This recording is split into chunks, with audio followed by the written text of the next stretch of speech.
Indian economy इस वक्त grow कर रही है 8% 7% and they think they can grow to even 10% and beyond. तो आज नरेंद्र मोदी साहब ने कहा है जी कि इंडिया 8.2% पे ग्रो कर रहा है डिस्पाइट 50% अमेरिकन टैरिफ्स के।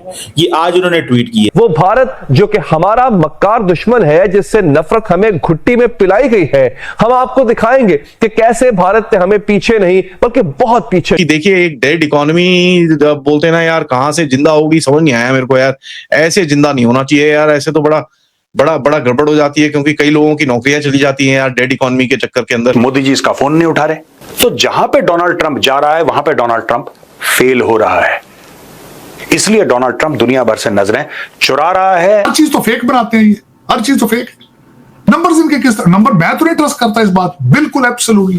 या तो 2.8 है तो 8.2 इम्पॉसिबल चाहिए, इम्पॉसिबल। थर्ड शक्तिशाली कंट्री बन गया आपका और हमारा भारत, क्योंकि उसमें मेन क्रेडिट जाता जो हमने ठुकाई की है ऑपरेशन सिंदूर में पाकिस्तान की। लेकिन इंडिया को as a major power number 3 पे अकेला खड़ा करा है। There is no Russia, there is no Japan, there is no South Korea, there is no Australia, there is no one there. आज दुनिया कह रही है फ्री ट्रेड एग्रीमेंट यूरोप करना चाहता है, बर्तानिया ने किया है, अभी कनाडा भी आ गया है। ताड़ साहब, वो कनाडा जो नाराज था उसको भी आना पड़ा है, तो आए तो मतलब कुछ है तो आए है ना। तो अमेरिका के डॉलर को भी चैलेंज करने के लिए एक निज़ाम मौजूद है, ब्रिक्स की सूरत में मौजूद है, और मगरबी निज़ाम उस हद तक, अब वो खुद चूंकि कमजोर पड़ रहे हैं तो उस हद तक एक्टिव नहीं है, तो भारत के पास अब उस तरह से कोई जवाब नहीं रहा कि वो स्कैम के अंदर। नमस्कार दोस्तों, कल भारत के लिए दो बड़े रिपोर्ट आए हैं। एक में जहां भारत के क्वार्टर की जीडीपी ग्रोथ दिखाई गई है जो कि है 8.2%, और दूसरी रिपोर्ट में बताया गया है कि भारत अब दुनिया की तीसरी बड़ी मेजर पावर बन गया है, जहां भारत की इकॉनमी लगातार ग्रो कर रही है और डिफेंस में भारत काफ़ी ज़्यादा मजबूत है। जबकि दोस्तों ट्रंप ने दुनिया के सबसे ज़्यादा टैरिफ भारत पे लगाए हैं, लेकिन फिर भी भारत लगातार पहले से ज़्यादा ग्रो करके दिखा रहा है। इससे साफ संकेत ये है कि भारत की ग्रोथ कोई रोक नहीं सकता है, और ट्रंप चाहे जितना भी टैरिफ लगा ले भारत पर, भारत की इकॉनमी को कोई फर्क नहीं पड़ने वाला है। इसके साथ साथ मोदी जी ने कल ट्वीट करके ट्रंप के मुंह पर एक जोरदार तमाचा मारा है। मोदी जी ने कहा कि चाहे ट्रंप भारत को डेड इकोनॉमी कह ले या फिर पाकिस्तान के साथ मिलकर के भारत पर कितना भी सैंक्शंस लगा ले, इसका नुकसान अमेरिका को ही होगा और पूरी दुनिया को होगा, भारत को नहीं। क्योंकि इस वक्त अनस्टेबल वर्ल्ड में भारत ही एक ऐसा स्टेबल इकोनॉमी है और हमारी मार्केट की ज़रूरत पूरी दुनिया को है। इसी चीज़ को देख करके पाकिस्तान के दो निठल्ले जर्नलिस्ट, एक है आसिम मुनीर के चमचे और दूसरे है ट्रंप के चमचे, कमार चीमा और साजिद तरार, भारत की इकोनॉमिक ग्रोथ को मानने से ही इनकार कर रहे हैं। वे कह रहे हैं कि मोदी जी ने कुछ साजिश करके अपनी इकोनॉमी बढ़ा ली है। चलिए इसी पर आगे पाकिस्तानी मीडिया का रिएक्शन देखते हैं। तो इंडियन इकोनॉमी इस वक्त ग्रो कर रही है 8% 7% and they think they can grow to even 10% and beyond. और पाकिस्तान की इकोनॉमी जो है वो 3.5 4.5, गवर्नमेंट कहती है 4.7, if you do realistic assessment तो इट्स प्रॉब्ली 3.5। तो वो ग्रोथ रेट जब इतना डिफरेंस आपका और हिंदुस्तान का आता है तो उसको अगर आप प्रोजेक्ट करें तो यू बाय 2050, क्योंकि 2050 को कहते हैं एशियन सेंचुरी जो है ना, 2050 में एशियन की सेंचुरी शुरू हो जाएगी, where Asia will dominate the world economy. But 2050 में अगर यही ट्रेंड्स रहे कि पाकिस्तान 3.5-4% पे ग्रो करे, हिंदुस्तान 8% प्लस पे ग्रो करे, तो उनकी इकोनॉमी हमसे कोई 40 गुना बड़ी इकोनॉमी हो जाएगी। इस वक्त इंडिया की इकोनॉमी हमारे से 7 गुना बड़ी है and we can manage this ratio. लेकिन once it gets to being 40 times larger than us, then it will be very difficult to manage. आज नरेंद्र मोदी साहब ने कहा है जी कि इंडिया 8.2% पे ग्रो कर रहा है डिस्पाइट 50% अमेरिकन टैरिफ्स के। ये आज उन्होंने ट्वीट की है। दूसरी बात ये है कि पुतिन साहब अगले हफ्ते जा रहे हैं इंडिया, और वो 4 और 5 दिसंबर को वो वहां पे होंगे। इसको कैसे देखते हैं? क्या इंडिया अमेरिका को नाराज कर पाएगा? 2 पैगाम उन्होंने अमेरिका को भेजे हैं कि तुमने हम पे टैरिफ लगाए, हम 8.2 पे ग्रो कर रहे हैं। और दूसरा, पुतिन आ रहा है, और हम उससे ताल्लुकात रखेंगे तो हम अपनी फॉरेन पॉलिसी को डाइवर्सिफाई रखेंगे, हम तुम पे डिपेंडेंट नहीं और हमें अमेरिका की परवाह कोई नहीं है। कैसे देखते हैं ताड़ साहब इसको?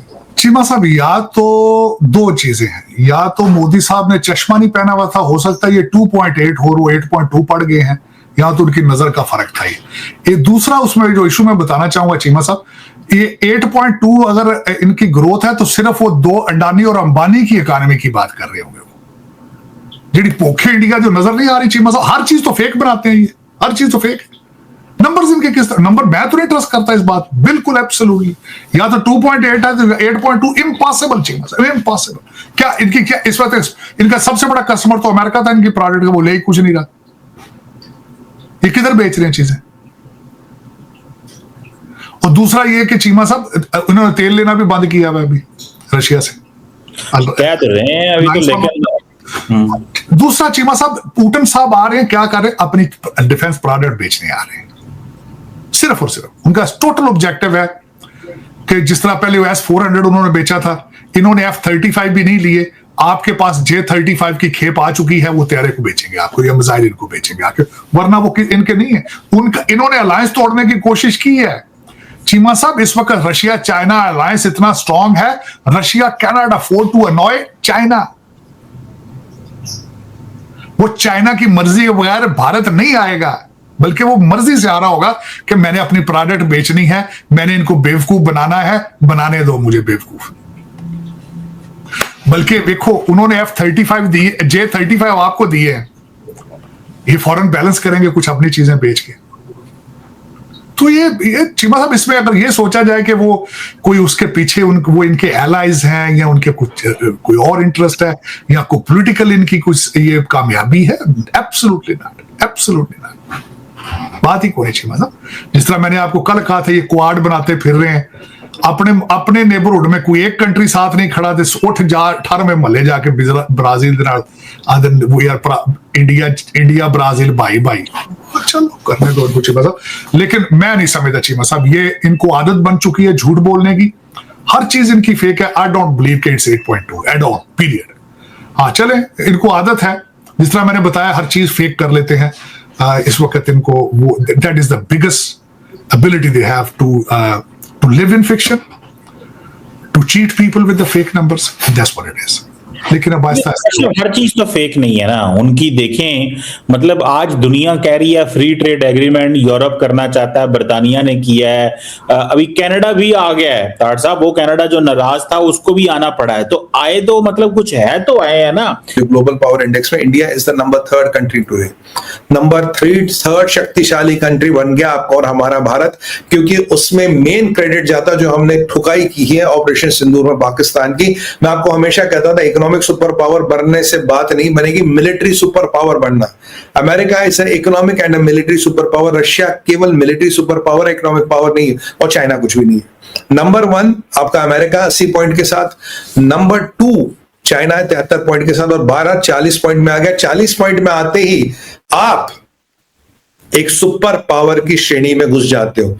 40 पॉइंट जिसको मिल गए वो सुपर पावर है। रशिया पीछे है, फ्रांस पीछे है, जर्मनी पीछे है, जापान पीछे, ऑस्ट्रेलिया पीछे है।